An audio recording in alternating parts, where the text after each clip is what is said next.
Bapak Ibu jemaat kekasih Tuhan,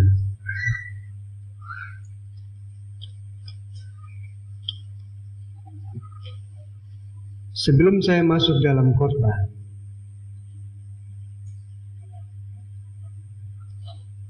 saya mau menceritakan satu ilustrasi, cerita singkat.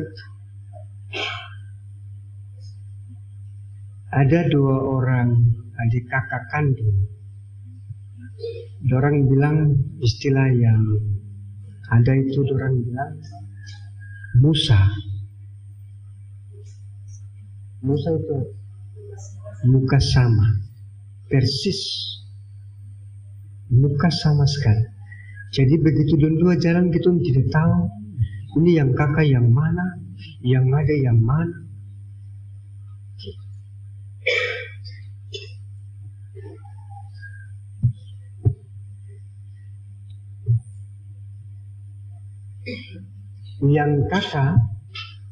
Yang kakak profesinya itu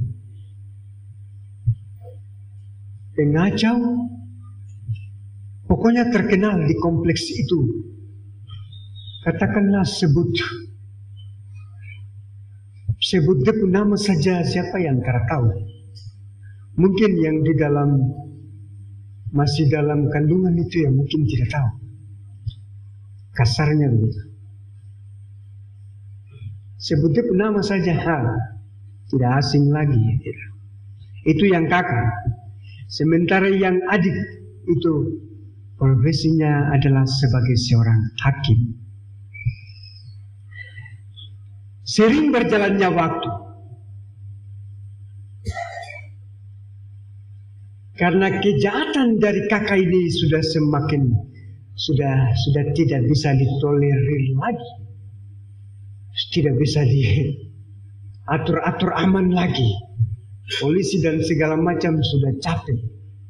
Katakanlah hari ini dia masuk,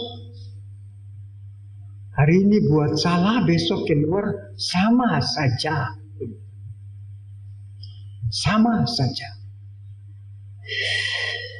Sampai satu waktu dorang tangkap dan langsung masuk lembaga tinggal, dan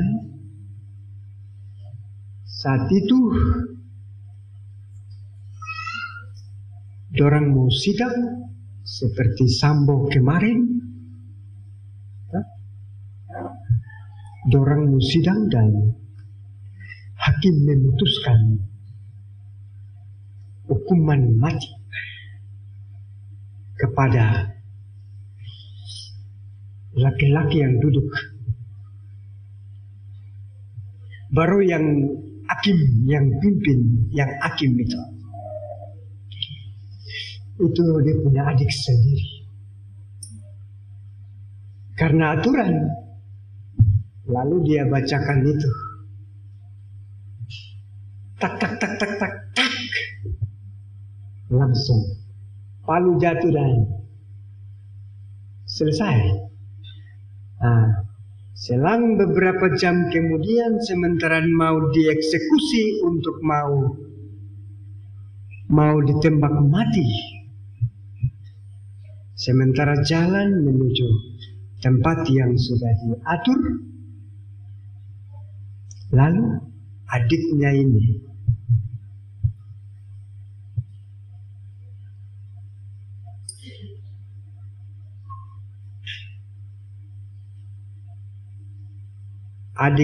tarik depo kakak ke samping. Kakak,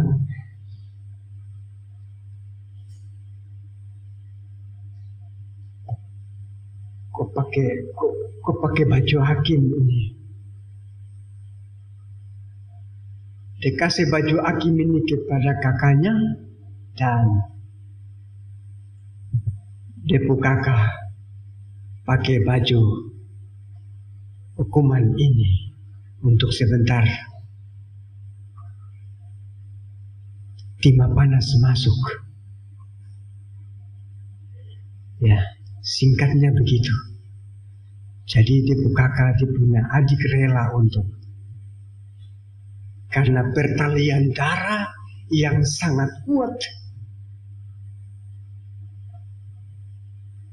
Sampai hati saya lihat sapu kakak dapat tembak. Tondua lahir, tondua keluar dari satu rahim. Tapi hari ini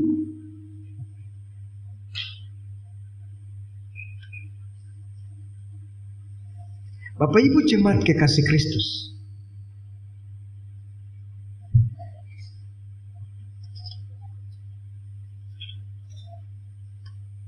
pembacaan di hari ini, tema yang diberikan oleh BP2J, hamba Tuhan yang menderita. Dalam Yesaya 53 ayat 1 sampai ayat 12, Yesus digambarkan sebagai orang yang menanggung hukuman untuk menghadirkan keselamatan dengan memikul beban dosa manusia. Yesus digambarkan sebagai hamba Tuhan yang menderita.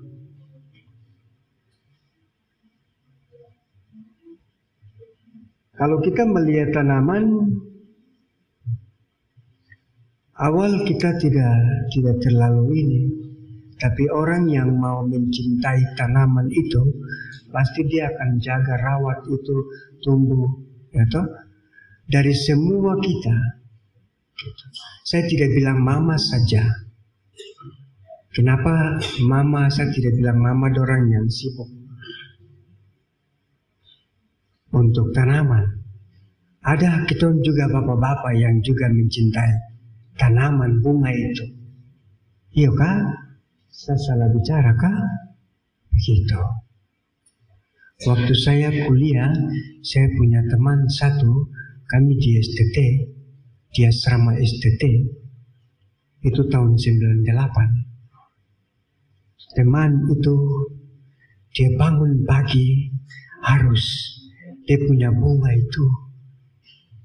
Jangan kau jalan di depan dia punya kamar baru, kau bikin dia punya bunga atau kau petik selai daun saja.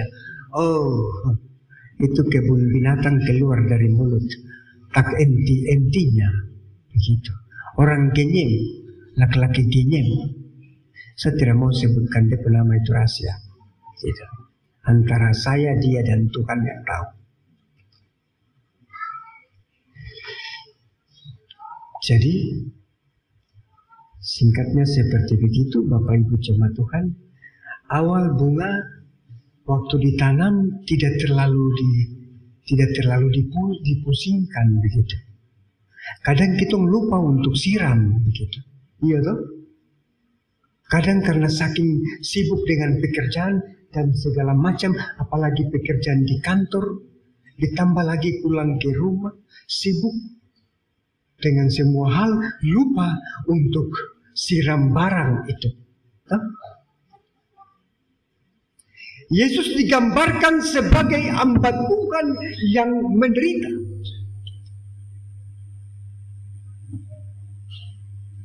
Tidak diperhitungkan.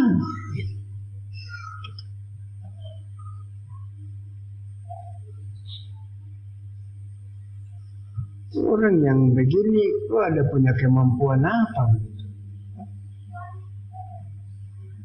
Terkadang kita meremehkan orang. Begitu. Orangnya diam-diam ketika kita duduk rapat, orangnya dari hari ke hari, waktu ke waktu hanya diam. Tidak tahu bicara banyak. Tapi di belakang kerjanya nyata. Ya toh? Ada yang begitu toh? Begitu. Orang-orang seperti ini yang tidak diperhitungkan sama sekali. Selalu diperhitungkan itu orang yang vokal, yang ketika rapat selalu angkat tangan. Izin pimpinan, interupsi dan segala macam. Toh? Menurut saya vokal sekali, bahasa Indonesianya bagus sekali, cara bicaranya bagus sekali, atur keuangannya mantap sekali, begitu.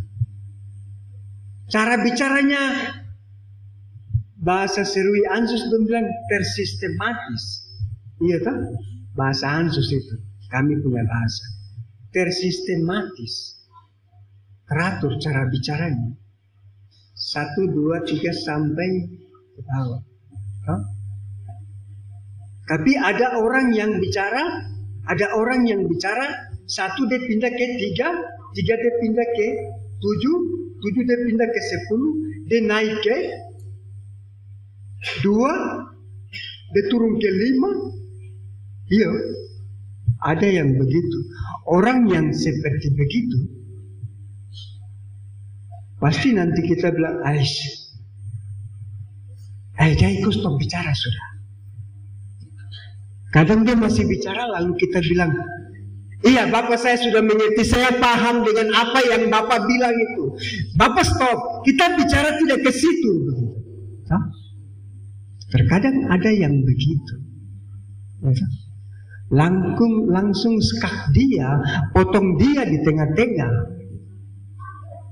Gitu.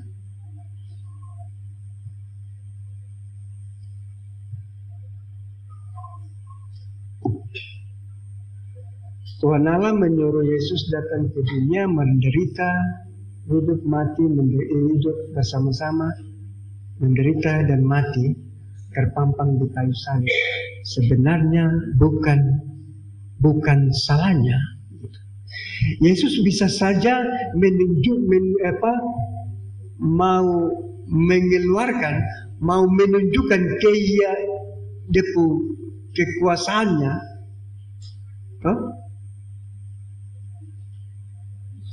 kemahakuasaannya. Dia bisa saja menghilang dari tempat itu. Dia bisa saja tidak mau menerima hukuman itu. Tapi coba bayangkan Bapak Ibu, karena cinta dan sayangnya terlalu dalam buat kita, begitu, sehingga dia rela mati tebus dosa kita. Sebenarnya kalau mau dipikir-pikir, kita orang itu yang harus menderita, begitu. Sama seperti adik kakak tadi, begitu. Sebenarnya ibu kakak itu yang harus kena hukuman mati sudah, tinggal kau mati sudah, karena kau bikin resah semua orang di satu kampung itu, di kompleks itu. Siapa yang tahu Elisa Warabai, sebut dia pun nama saja sudah tidak asing. Manusia pembunuh, pemabuk, sebut nama saja. Minta maaf saya sebut nama supaya kamu. Saya mau sebut majelis belum nama, tapi nanti ada yang tersinggung. Sebut nama saja, siapa yang tertahu? Sebut Elisa Warabai saja, laki-laki dok 9. Begitu.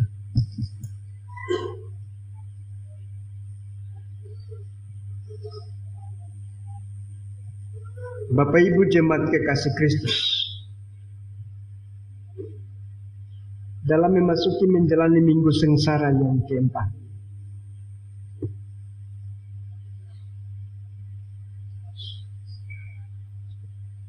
tiap tahun kita terus merayakan minggu-minggu sengsara masuk kepada Paskah. Tiap tahun itu rutinitas itu Nah, tapi sekarang pertanyaan di minggu sengsara yang keempat ini, apa yang kita tangkap, apa yang kita paham dari kematian Kristus? Apakah kita sudah menjadi pribadi yang betul-betul taat dan setia,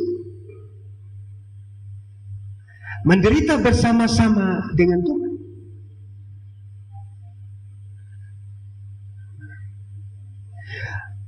Minta maaf. Jemaat kamu sabar dulu, saya bicara ke majelis jemaat. Bapak Ibu majelis jemaat, bagi saya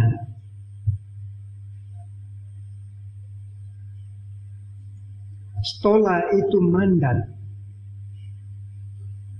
stola itu perintah, itu amanah agung. Pergilah jadikanlah semua bangsa muridku dan baptislah mereka dalam nama Bapa dan seterusnya dan seterusnya.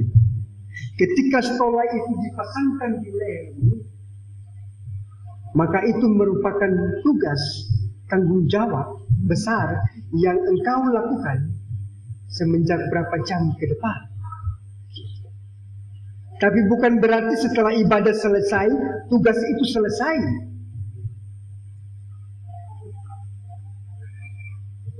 Mari kita belajar tahu diri sebagai seorang majelis penatua Syamas untuk tugas yang mulia ini. Terkadang kita tidak tahu diri. Minta maaf, saya harus bicara. Ya, nanti lapor pendeta atau apa ya? Gitu.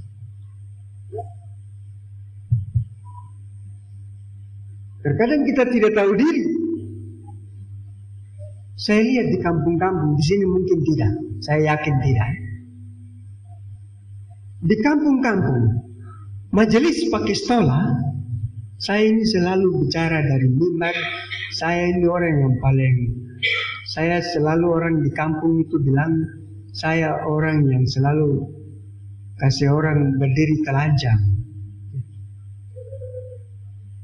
Telanjang dalam pengertian tanda kutip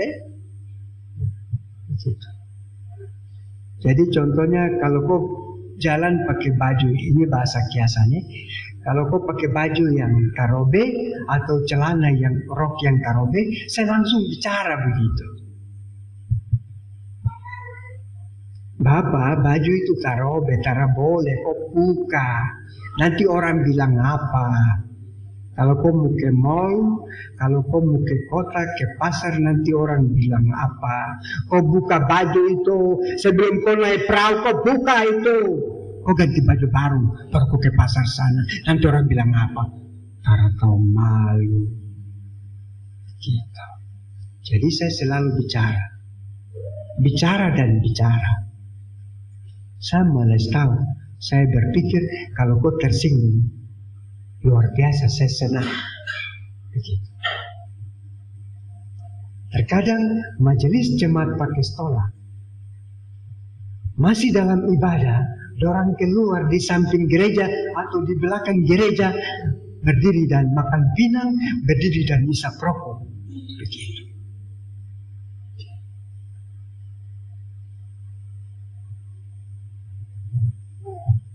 Tidak menghargai amanat perintah. Ini stola ini bukan sembarang stola. Ini memang kain biasa. Tapi dia punya makna teologi dalam. Jadi Bapak Ibu, jangan mau jadi majelis kalau belum siap diri. Begitu. Kita harus bisa berkaca, bercermin di depan banyak orang. Begitu. Bicara begitu. Saya selalu bilang sama saya pemantan pacar,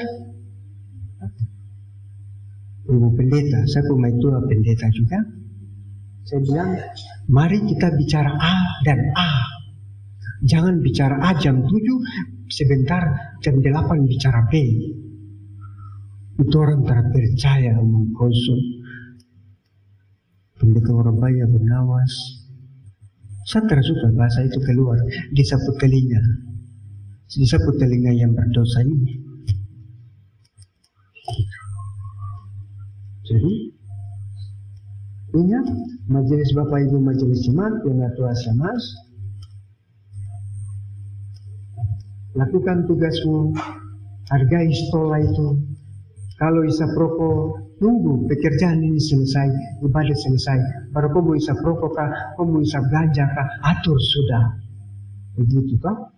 Contoh, minta maaf dan tersungguh.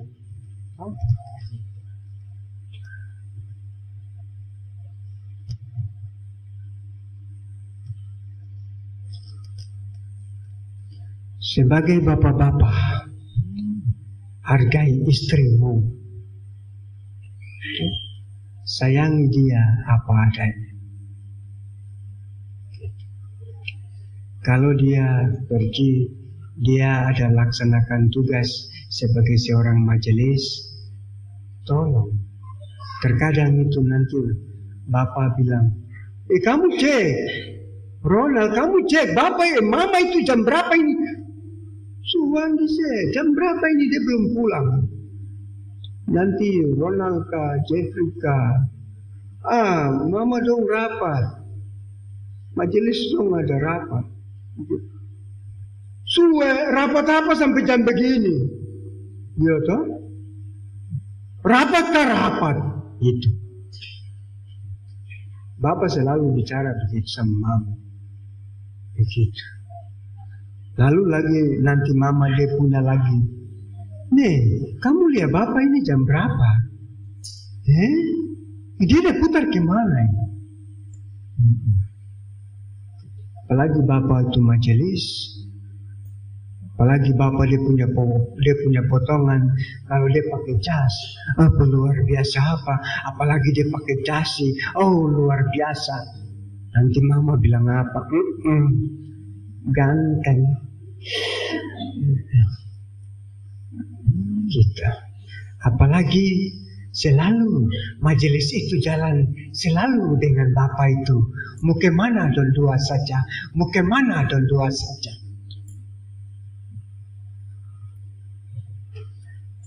Nanti ada yang di rumah bilang, cara lama nanti bapak bilang begini. Mama nanti bilang, belum jam untuk bapak dia ke gereja tapi dia sudah siap tempo. Nanti mama angkat suara, iya. Sebab aku janji dengan dia jadi.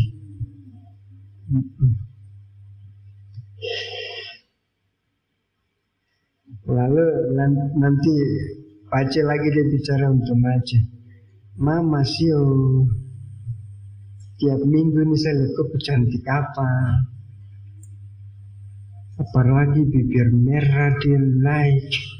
Sungguh, sila. Mama ada apa kapan? Begitu. Bapak Ibu jangan tertawa. Kalau saya bicara salah, saya orang jarang tugas di kota. Saya bilang sama Bapak Majelis orang dengan Ibu orang di belakang tadi, saya ini mungkin sinode berpikir bahwa saya ini pendeta spesialis kampung. Saya mau bilang saya ini anak Abi, saya anak Dok 9. Gitu. Saya kecil besar lahir Dok 9. Tapi karena pekerjaan ini, saya harus keluar, tinggal Jayapura ini. Ini saya baru datang beberapa 1 minggu ke depan untuk terima SK lagi, untuk pergi ke bagian selatan. Fak-fak. Nanti orang fak-fak yang jelaskan. Orang yang pernah tinggal di fak-fak. Saya akan pergi melaksanakan, saya dengan istri, dengan mantan pacar saya. Kami akan pergi ke fak-fak. Ini sambil menunggu segala sesuatu yang sinode dong atur. Jadi kami ada taputar-taputar di kampung kota ini. Sesaat lagi kami akan keluar lagi. Jadi izinkan saya sebagai pendeta kampungan bicara untuk Bapak Mama Dora yang ada dan menikmati kota ini. Jadilah pribadi yang setia untuk melakukan tugas panggilan yang mulia kudus ini. Hargai dia apapun yang disampaikannya. Teladani dia supaya hidupmu dan hidupmu. Jangan Alkitab ini dia terbuka di hari ini saja. Tapi Alkitab harus terus terbuka ketika engkau tidur, ketika engkau bangun. Biarlah bagian-bagian firman Tuhan tetap terpampang di ambang pintu rumahmu. Begitu. Bagian demi bagian harus terpampang di ambang pintu rumahmu, supaya setiap engkau keluar ada kata-kata itu tanpa sadar begitu jalan keluar.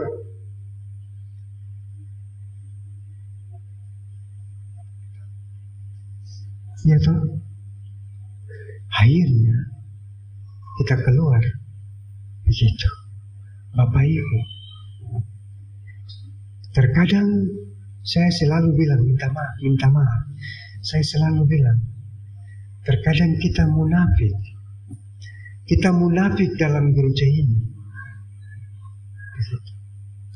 Terkadang kecantikan kita, kegantengan kita munafik dalam gereja ini. Begitu. Minta maaf. Lapor saya sudah. Kalau saya bicara salah, menyinggungkan punya perasaan.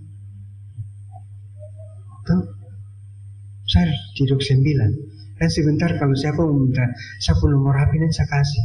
Nomor sepatu lagi kalau boleh.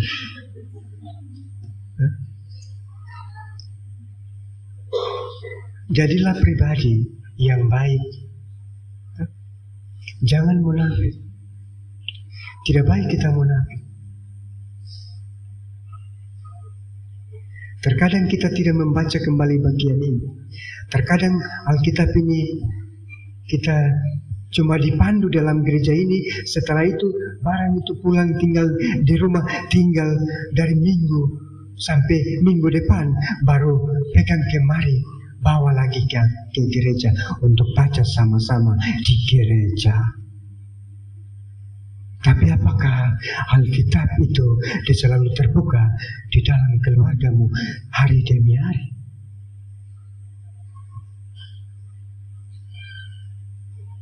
Biarlah orang yang jujur itu yang bilang dalam hati, saya yang selalu baca Alkitab. Biarlah orang yang tidak jarang membaca Alkitab, biarlah engkau dan saya duduk diam dan tenang, dan pulang ke rumahmu, kembali ke rumahmu, jadi pribadi yang takut akan Tuhan. Jadi pribadi. Bapak Ibu, saya tidak mau terlalu mengulas bagian ini lebih dalam, tapi saya mau bilang Bapak Ibu mengerti bagian ini. Penderitaan Kristus menjadi sentral. Biarlah penderitaan Kristus di minggu sengsara yang keempat menjadi sentral dalam kehidupan kita tiap hari. Mulai dari saat ini sampai hari Senin besok, tanggal 13 Maret 2023 sampai menuju kepada tanggal 18 Maret 19 Maret hari Minggu depan. Ya toh? Kalau tidak salah begitu. Biarlah bagian ini menjadi bagian yang sentral. Bagian ini terus terngiang-ngiang di dalam pikiran ini. Kita pulang merenungkan bagian ini. Hargai dia. Dia rela menderita. Sebenarnya dia tidak mau dia tidak. Bukan dia yang harus menderita. Kita saja yang harus menderita. Tapi karena rasa cinta yang dalam, dia rela seperti seorang adik kakak tadi itu. Bapak Ibu, demikian yang dapat saya sampaikan. Kalau terlalu banyak air terlalu banyak ditampung di dalam bak itu, nanti dia tumpah-tumpah. Jadi secukupnya saja untuk kita makan 1 minggu ini. Begitu, demikian Tuhan Yesus memberkati. Siapa yang bertelinga, hendaklah ia mendengar apa yang dikatakan Roh kepada jemaat-jemaatnya. Shalom, Tuhan berkati.